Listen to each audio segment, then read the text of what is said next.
La politique municipalité amie des aînés, est-ce que ça vous dit quelque chose? Si, comme moi, vous étiez pas certain de qu'est-ce que ça voulait dire, eh bien, écoutez cette entrevue où Nancy Bérubé, qui est conseillère en développement social à la MRC de la Matapédia, nous explique tout ce qu'il y a à savoir sur cette démarche.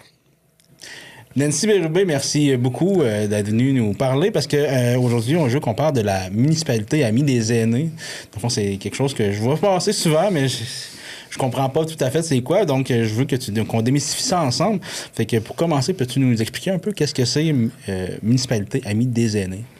Oui, bien, on va commencer par dire MADA. MADA, on aime ces acronymes au Québec. Qu'est-ce que c'est une politique MADA? Dans le fond, c'est un outil de développement social. Les municipalités n'ont pas l'obligation d'avoir ce genre d'outils-là dans leur coffre. C'est un souhait, c'est une intention de travailler pour favoriser l'inclusion des aînés dans la communauté, dans le fond. S'assurer que les aînés participent activement à la vie communautaire dans chacune des municipalités de la MRC. Ouais. Là, je dis dans chacune des municipalités de la MRC. Mais présentement, ce qu'on doit dire, c'est que la grande majorité ont travaillé à la mise à jour là, de leur politique MADA. En fait, il y en a 10 qui viennent de faire leur mise à jour. Il y en a 2 qui achèvent déjà la mise en œuvre de leur plan d'action. Et il y a la MRC, qui, depuis 2012, a sa politique municipalité amie des aînés. OK. Fait que là, on s'entend pour dire que la population vieillit, donc j'imagine aussi que c'est d'où l'importance d'une politique MADA. C'est quoi la réalité ici dans Matapédia? Bien, le Bas-Saint-Laurent est reconnu pour avoir une accélération du vieillissement de sa population et la Matapédia encore un peu plus. Fait que oui, c'est une population qui est vieillissante. Là, on parle aux alentours de 32 % de la population présentement qui a 65 ans et plus. Okay. Oui, quand même. Donc, puis c'est une population qui a commencé là, à avoir plus d'outils fiscaux, là, comme des REER, des fonds de pension. Mais ça, c'est pour les plus jeunes de la cohorte. Là, mais les personnes en âge plus avancé, disons-le comme ça, n'ont pas eu cette opportunité-là. Donc, on le sait, des fois, la capacité de payer amène aussi la possibilité de participer à la vie communautaire et collective. Mettons que ça facilite les choses. On a aussi une population très diversifiée. Hein, si on parle de 50 ans et plus ou moins scolarisée. On a les deux polarités. Très, très scolarisée et pas scolarisée beaucoup. On est une région forestière aussi. Donc, en tout cas, l'ensemble de l'œuvre, là, les jeunes sont plus portés à aller étudier à l'extérieur à ce moment-là. Moins de possibilités de revenir en région, des fois, là, même si on a un sol migratoire quand même positif depuis les dernières années. Quand même, oui. Il y a un retour en région quand même intéressant chez les jeunes. Mais il reste que, on a un impact là, de vieillissement de la population, d'où l'importance de connaître c'est quoi notre réalité terrain en lien avec l'avancée en âge de la population, puis qu'est-ce qu'on peut faire. OK. Puis là, cette politique-là, ça n'a pas été construit par une personne. C'est pas juste toi qui s'est assis à une table et qui a... est-ce que les aînés ont été consultés? Comment ça a fonctionné un peu, là? Bien, premièrement, quand la municipalité a décidé de mettre à jour sa politique MADA, ils ont pris une résolution. Comme quoi, ils embarquaient dans le mouvement matapédien. Fait que c'est 11 en tout qui ont dit, nous, on la met à jour.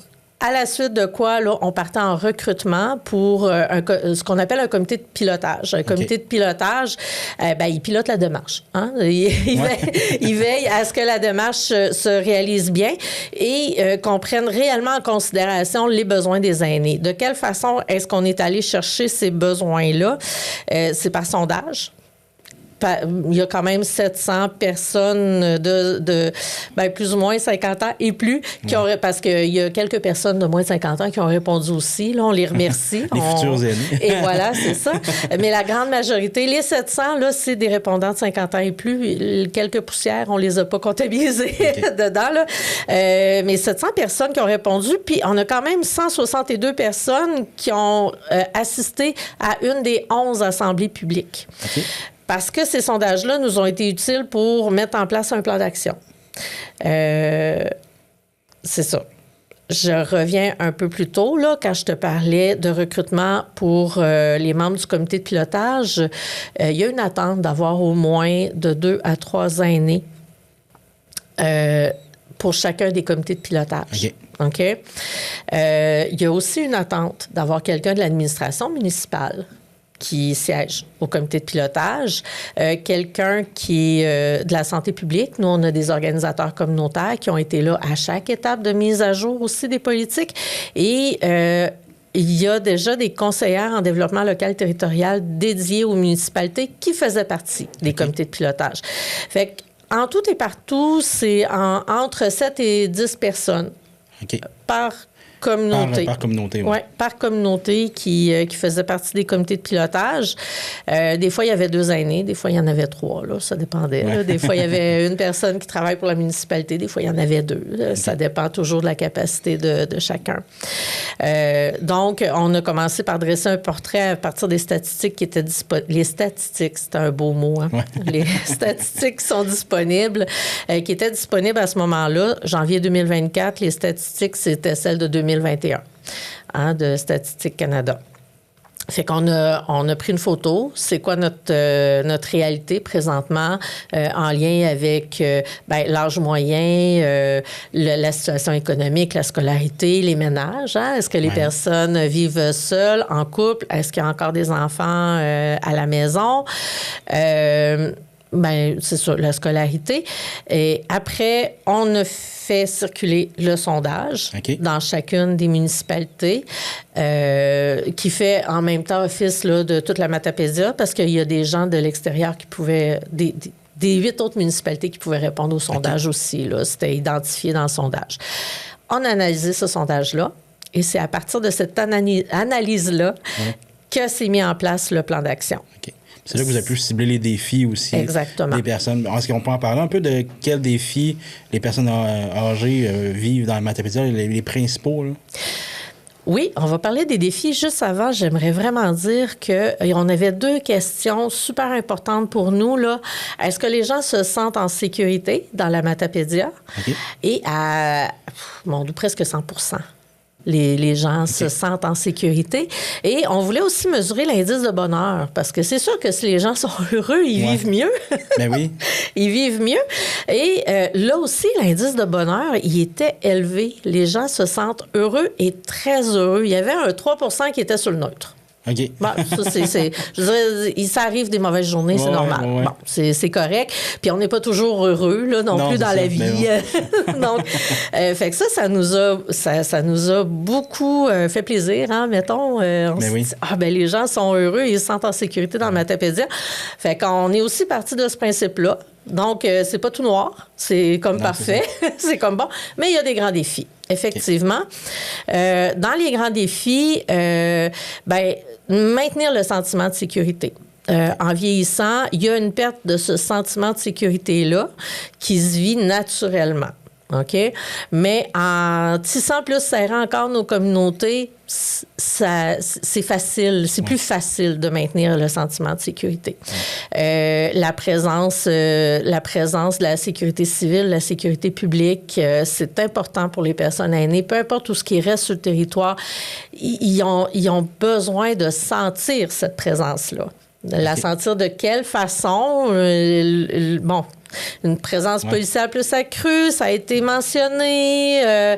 Sentir que nos intervenants peuvent être là rapidement quand il nous arrive quelque chose. Donc, c'est comme ça qu'ils nous ont indiqué qui veulent qu'on travaille le sentiment de sécurité, mais aussi dans une petite municipalité, vraiment faire en sorte que les gens ils continuent à pouvoir échanger entre eux facilement. Multiplier les lieux de rencontre, les activités. Puis ils ne sont pas déconnectés, hein, les aînés. Il y a une rupture numérique, là. Une rupture numérique, là, il y a encore plusieurs aînés qui soit n'ont pas de cellulaire ou d'ordinateur. Des fois, c'est par obligation, ils n'en ont juste pas. Des fois, c'est par choix aussi. Mais ça existe, la rupture numérique. Rester en lien avec ces gens-là, continuer à les informer sur les services auxquels ils ont droit, les activités de loisirs, les activités en prévention, les conférences, on fait ça comment? Puis même quand ils ne sont pas en rupture numérique, est-ce que l'information qu'on leur donne est vraiment accessible? Est-ce qu'ils sont en mesure de bien la comprendre? Ça aussi, ça a été nommé. Des fois, là, l'information, là, vous en mettez, vous beurrez épais, c'est dur à comprendre. Hein? Allégez-nous ça un peu, là. Mais ça, dans le plan d'action, on a des actions en formation là, pour les personnes qui s'occupent des journaux communautaires, journaux municipaux, puis le transfert d'informations aussi là, sur les médias sociaux. Là. Le sondage nous a permis d'identifier ça, puis on a fait OK, on va permettre des formations là-dessus. C'est bon. Puis y a-t-il des défis qui ont ressorti du lot, principalement là-dedans, qu'on peut pointer comme ça, c'est prioritaire? Oui, le maintien à domicile. Les services en soutien à domicile, ça prend beaucoup, beaucoup de place. L'aide ponctuelle. Les menus travaux, hein, parce qu'il faut le dire, là, dans Matapédia, la majorité des gens sont propriétaires. Là, on est près du 3/4 de la population encore à être propriétaire de leur maison. Fait que la corde de bois de chauffage, la tonte de pelouse, peindre sa galerie, faire les plates-bandes, m'aider à faire le grand ménage ou juste le petit ménage. Bon, il y en a pour qui ça devient un défi avec l'âge. Ils ont juste besoin de ce coup de main-là pour rester chez eux. Il y en a d'autres parce qu'ils sont contraints à rester propriétaires, qui ont une cheminée qu'il faut ramoner, qui ont une fosse septique qu'il faut vidanger. Ils ont aussi besoin d'un petit coup de main pour rester à jour. Avec leur maison. Ça aussi, ça ressortit. Ça ressort là, dans les comités de pilotage, mais aussi dans les comités de suivi. Et il y a des actions dans le plan d'action aussi pour réaliser là, ce genre d'intervention-là. OK. Une politique comme ça sert à quoi? Est-ce que ça va se traduire par des actions, dans le fond, ou c'est juste des recommandations, ou vraiment, on peut dire qu'il y a des actions qui vont être posées grâce à cette politique-là? C'est une belle question, ça, Carl. Il y a des actions concrètes dans le quotidien. Tantôt, je te parlais du vidangeage de la fosse septique puis du ramenage de cheminée. Tu peux pas avoir plus concret. Tu peux pas avoir plus concret. Il y a aussi des ateliers là, en lien avec mieux connaître la navigation sur Internet qui ont déjà été mis en place là, dans certaines municipalités. Il y a déjà des choses, parce que le plan d'action 2025, là, présentement, on est dans le bilan là, de l'année 2025, parce que là, c'est le dévoilement public, mais les abeilles, là, ils travaillent depuis l'année passée, quand même. Il y a aussi des conférences sur la fraude qui ont été mises en place. Oui, c'est vrai. Oui, j'en ai vu passer. Et voilà. La fraude, peu importe. Il y a aussi des municipalités qui ont eu une mise à jour sur la réglementation, tu sais, pour garder son permis de conduire, là. Hein? C'est ça, en vieillissant, ça peut aussi être un défi, mais sachez que c'est possible là, d'avoir des petites mises à jour, là, qui peuvent nous aider à garder notre permis de conduire le plus longtemps possible, parce qu'en vieillissant, on a des mauvais plis qui s'ajoutent à notre conduite des fois, disons-le comme ça. Mais aussi, les comités de suivi peuvent faire des recommandations au conseil municipal. S'il y a une action qu'on se rend compte, puis j'ai pas d'exemple proche, là, mais si on se rend compte qu'il y a une action qui peine à avancer puis qu'il aurait besoin d'un petit coup de pouce de la municipalité, bien, le comité de suivi peut faire la recommandation pour l'année qui est en cours ou l'année à venir, de se pencher sur comment on peut faire ça collectivement là, pour que cette action-là se réalise. OK. Puis est-ce que la MRC travaille seule là-dedans ou il y a des partenaires? J'imagine que ça... Il y a tellement de monde. Il y a des partenaires en haut? En fait, ça doit être une échelle un peu, là. Donc, ça part du ministère... oui, c'est bon ça.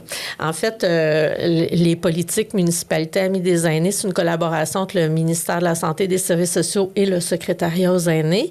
Okay. C'est des appels de projets qui ont lieu de façon périodique. Ici, dans Matapédia, c'est quand même...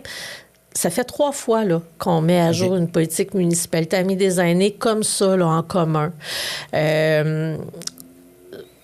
Donc, oui, on a levé la main avec les 10 municipalités. Je peux te les nommer, les municipalités quand même, parce que... Oui, on va y aller, Donc, il y a Albertville, Amqui, Cozapscal, Lac-au-Saumon, Saint-Damas, Sainte-Florence, Saint-Léon-le-Grand, Saint-Moïse, Saint-Vianney et Val-Brillant. Okay. Les 2 municipalités qui sont déjà en mise en œuvre de leur plan d'action, c'est Sébec et Saint-Cléophas. Okay. Eux, leur plan d'action, quand il est venu à échéance, c'était 2018-2021, ils ont dit, nous, on aimerait tout de suite travailler là-dessus de façon, de façon autonome. Okay. Ils l'ont fait avec conseiller en développement local territorial, un organisateur communautaire du CIS. Okay. La même démarche, en fait, mais seuls, chacun de leur côté. OK. Puis ça fonctionne super bien, là. Ils ont des beaux plans d'action. Oui. Ils travaillent fort, là. Ils travaillent fort. Puis ils font un suivi très régulier aussi, là, de leur plan d'action. Donc, c'est pas mal ça. OK. Fait que, il y a vraiment beaucoup, le CIS, les municipalités, les clubs des 50 ans et plus, les cercles de fermières, les comités de loisirs, les responsables en loisirs, quand il y en a dans les communautés, sont presque systématiquement autour de la table. Puis les membres là, de l'équipe administrative, c'est souvent un DG, on va se le dire, là, dans les plus petites municipalités, là, où quand il y a une adjointe administrative, ça arrive que c'est l'adjointe aussi. La DG qui est aussi la secrétaire. Puis toutes les tâches connexes de toutes. Dans les petits villages, la DG, c'est la personne qui fait tout. Oui, si tu sais pas quelque chose, appelle la DG, là, c'est ça. Si on se reparle en 3-4 ans, là, à quoi ça ressemblerait un succès pour cette politique-là? Mettons, là, c'est quoi? C'est 2025-2028. Donc, si on s'en reparle en 2029, disons. Mettons, début 2029, là, un beau rêve, là, je pense que les comités, ils adhéreraient vraiment tous à ce rêve-là, c'est le développement du réflexe aîné. Exemple. Tu sais, quand on organise des activités dans nos municipalités, on prend d'office que, il y a des activités familiales, donc les grands-parents vont s'y intéresser, ils vont être là. Ils vont être là, c'est des activités familiales. Oui. OK, c'est une manière, c'est correct, il faut continuer à le faire de même parce que c'est pas faux. OK? Ouais. Mais si on ajoute un petit plus puis qu'on se demande, OK, mettons là, ceux qui sont pas grands-parents ou qui sont pas intéressés à participer ou qui n'ont pas la forme, l'intérêt, peu importe la raison là, de participer à une activité familiale, qu'est-ce qu'on pourrait leur proposer? Qu'est-ce qu'on pourrait leur proposer qui s'adresse à eux? Puis qu'on pourrait leur demander d'inviter un membre de leur famille à y participer avec eux, par exemple. Okay. Ce réflexe-là, là, est-ce que nos personnes qui sont avancées en âge, qui sont soit en pleine forme ou en perte d'autonomie, est-ce qu'ils ont cette chance-là aussi de pouvoir participer à cet événement-là, à cette activité-là? Donc, ça revient un peu au défi, donc la communication. Est-ce qu'ils ont... Ils sont au courant qu'il y a cette activité-là. Est-ce qu'ils peuvent se déplacer à cette activité-là? Donc, j'imagine que c'est toutes en fait, c'est la bienveillance, on peut dire.